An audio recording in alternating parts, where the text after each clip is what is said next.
Ils sont jeunes, adultes et passionnés par le Kwaloklai, un art martial polytechnique fondé en Côte d'Ivoire en 1995. Ce mouvement fusionne diverses techniques de combat avec des éléments culturels et traditionnels africains. Plus qu'une simple pratique sportive, le Kwaloklai incarne des valeurs de respect, de discipline et de solidarité. Il offre aux pratiquants une voie vers l'épanouissement personnel tout en célébrant la richesse de la culture ivoirienne. Il crée un lien fort entre tradition et modernité, renforçant l'identité nationale. Le Klai, c'est école. En Pays-Oué, en Guéré, en Obé. Et le Wallo, c'est amour et paix, en Dida et en Bété. Et le K, c'est l'initiale du nom du maître fondateur, comme maître Kwadjo. Si j'étais dans une discipline, je n'allais pas avoir mon mot à porter. Parce que quand on crée quelque chose, on crée avec les katas, tu ne peux rien ajouter.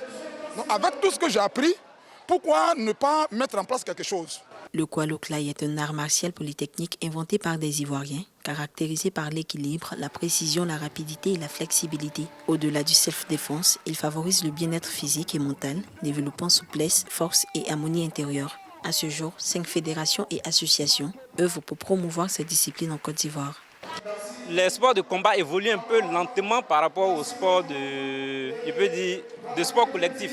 Parce que les arts martiaux, c'est un peu des sports individuels. Donc, ça n'arrive pas à traîner les gens aussi facilement comme les sports collectifs. Nous sommes aujourd'hui à plus de 1400 personnes aujourd'hui en Côte d'Ivoire.